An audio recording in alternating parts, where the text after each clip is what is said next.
Hi everybody, it's KR Bankston back again for another KR Storytime, aka Baddie Stories. Tonight we're going to continue reading my thriller suspense novel, The Destroyer. We're going to do a new excerpt in that. It is available in ebook and paperback form from my site, www.krbankstononline.com.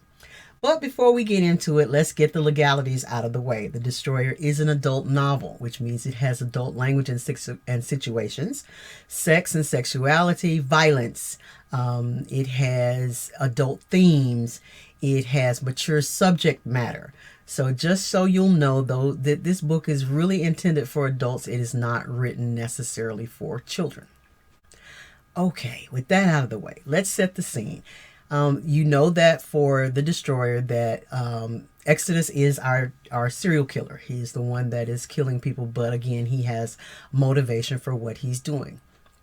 Tonight in this scene, however, we're going to get an introduction or a look at two of our characters, Josefina Howard, who is the pastor's first lady, and Faith, who is Ronald's wife. Ronald is the lover that both Josephine and Faith shared when they were younger. Now they ain't have a threesome, y'all. It was Josephina was dating him first. Faith came along and took him from Josephina. Josephina's been salty about it ever since.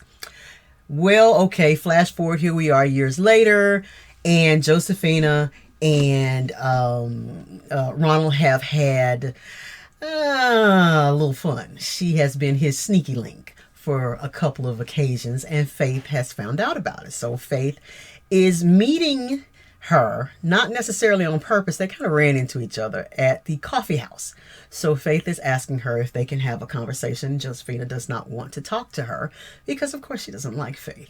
But Faith is insistent, and they do eventually sit down and have a conversation. So we're going to get right into it. The Destroyer. And this scene is from the coffee house. Josephina saw her frowning hatefully. She couldn't stand Faith, especially now. Retrieving her coffee order, she prepared to leave Caribou, hoping the crowd would provide adequate cover, having no desire to speak to the woman. Her anger hovered at full throttle after receiving calls from Ronald telling her they couldn't see each other anymore. He made some excuse about the public high profile of the current serial killer case. The media will scrutinize every move I make, Josephina.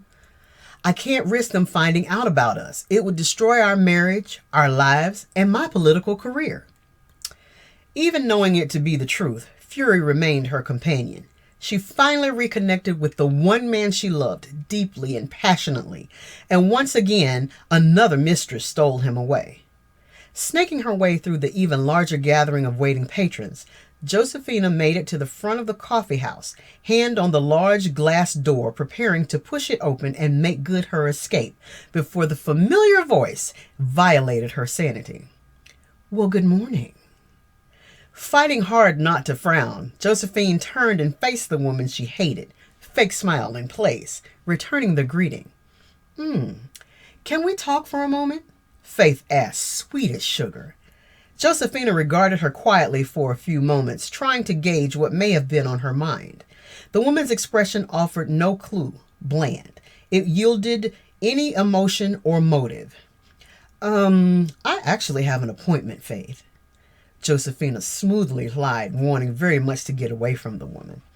Oh, I understand, but it won't take long. Faith, not giving up, continued to smile regarding the First Lady. Defeated, Josephina sighed lightly, following the woman to a booth near the rear of the coffee house.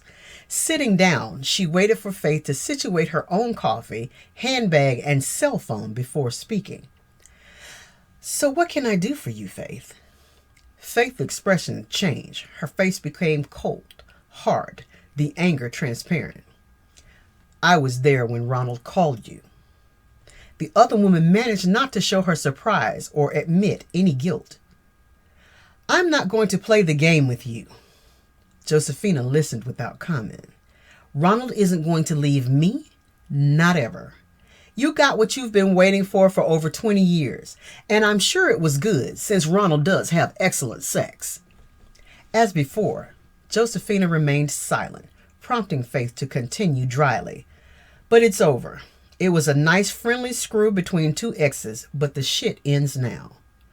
Josefina, feeling herself, sat up straight, raising an eyebrow, unwilling to give the woman a verbal reaction just yet.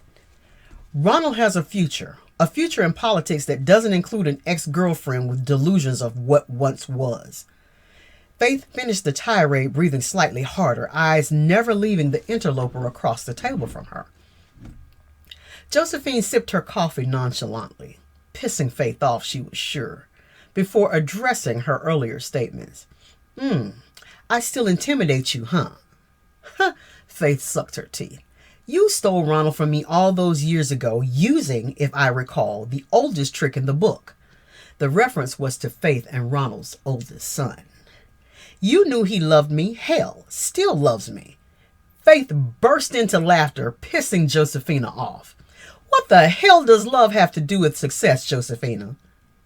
Josefina's eyes narrowed, lips pressed tightly together. You were always weak and stupid. You made it so fucking easy for me to take Ronald from you. Not allowing the other woman a chance to speak, Faith went on.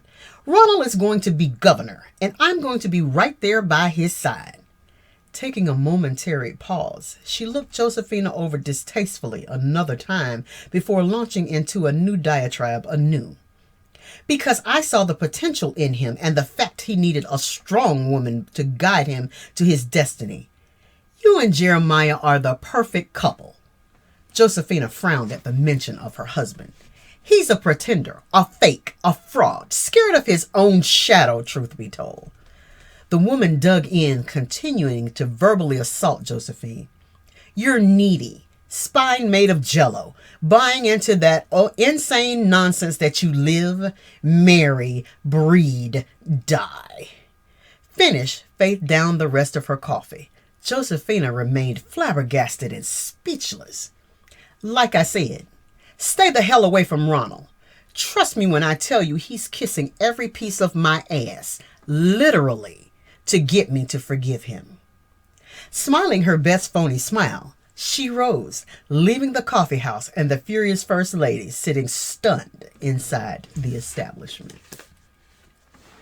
I hope you enjoyed that quick little snippet, little tidbit. And remember, the book is The Destroyer. Again, available in ebook and in paperback.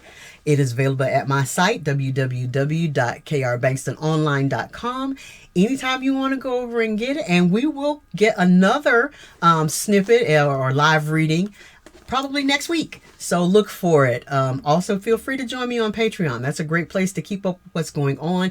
Get all your sneak peeks and previews and author interviews and all that good stuff. We have a lot of fun over at the Baddie Foundation. So that's www.patreon.com/krbankston. Thank you again for joining me. I hope you enjoy it. And remember, if you give me the opportunity, bet I can make you love a bad guy. Have a great evening.